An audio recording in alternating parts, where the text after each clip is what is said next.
Halo semuanya, saya Yosa Andriana Megantara, perwakilan dari kelompok 1 yang beranggotakan 4 orang, akan membahas materi logika informatika pada sesi 7 ini. Selamat datang di presentasi singkat mengenai logika, argumen, dan metode inferensi. Topik ini adalah fondasi penting dalam berpikir kritis dan ilmu pengetahuan. Mari kita mulai dengan definisi dasar. Argumen adalah kombinasi dari premis dan kesimpulan. Kedua, inferensi adalah proses atau tindakan menarik kesimpulan dari premis-premis tersebut.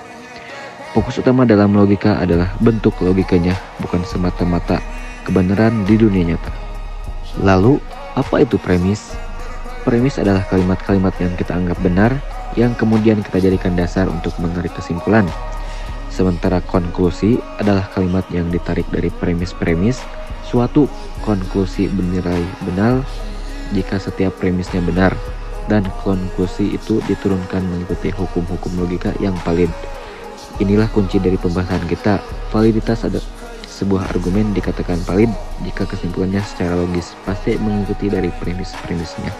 Artinya, jika semua premis benar, maka kesimpulannya pasti benar.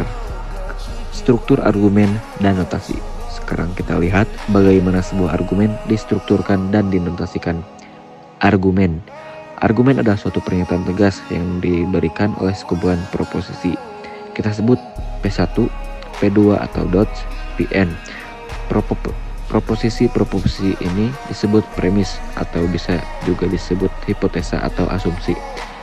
Kumpulan premis ini kemudian menghasilkan proposisi I yang lain yang disebut konklusi atau kesimpulan. Secara umum, argumen dinotasikan dengan P1, P2 atau dots, Pn atau N atau fides, Q.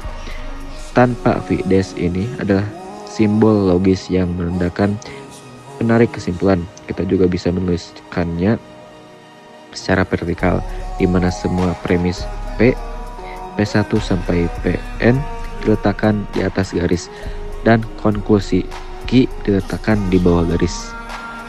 Validitas dan tautologi. Setelah memahami struktur, mari kita tegaskan kembali kriteria validitas sebuah argumen. Sebuah argumen dikatakan valid apabila untuk sembarangan pernyataan yang disubstitusikan ke dalam premis, jika semua premis benar, maka konklusinya juga pasti benar.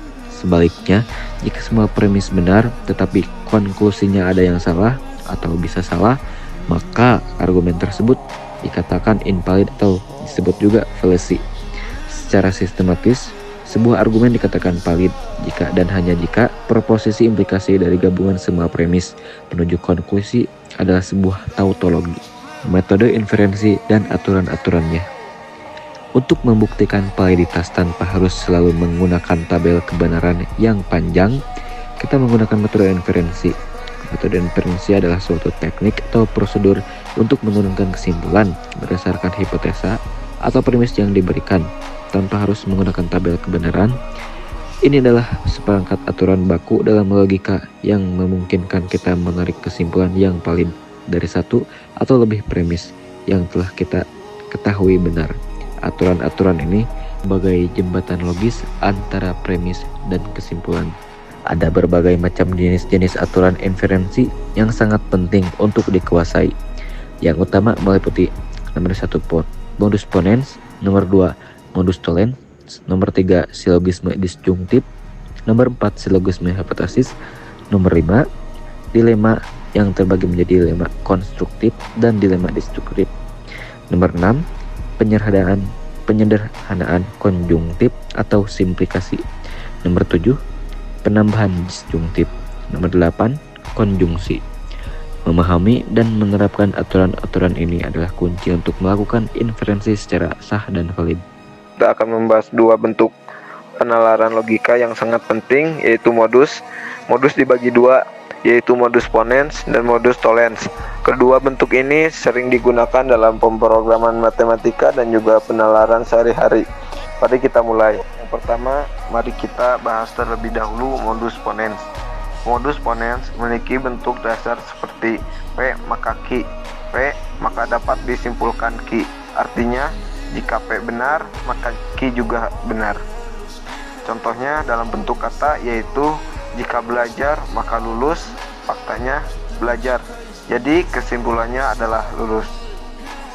Sekarang mari kita lihat pada latihan yang ada di slide ini. Jika login berhasil, maka dashboard muncul.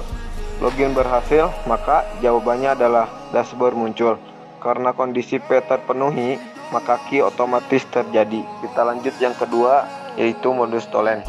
Modus tollens bentuk dasarnya adalah P maka key. Negasi key maka dapat disimpulkan negasi P. Dalam modus tollens, jika akibatnya tidak terjadi, maka penyebabnya juga tidak terjadi. Contoh dalam bentuk kata atau pemrograman, jika error maka muncul pesan. Faktanya tidak muncul pesan, maka dapat disimpulkan tidak error. Sekarang latihan yang ada di slide. Yang pertama, jika baterai habis maka mati. Mati tidak maka, karena akibat tidak terjadi yaitu perangkat tidak mati. Maka kesimpulannya adalah baterai tidak habis. Jadi itu dia penjelasan tentang modus ponens dan modus tollens. Kedua pola ini sangat penting untuk memahami logika dasar, baik dalam matematika ataupun pemrograman. Silogisme disjungtif adalah aturan logika yang didasarkan pada pilihan disjungsi. Jika kita punya dua opsi dan salah satu dieliminasi, maka opsi yang tersisa pasti benar.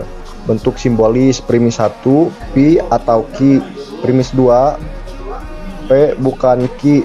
Kesimpulan, konklusi, maka ki. Contoh persamaan, pilih proses pakai CPU atau GPU. Eliminasi, tidak pakai GPU. Hasil, pasti tidak pakai GPU.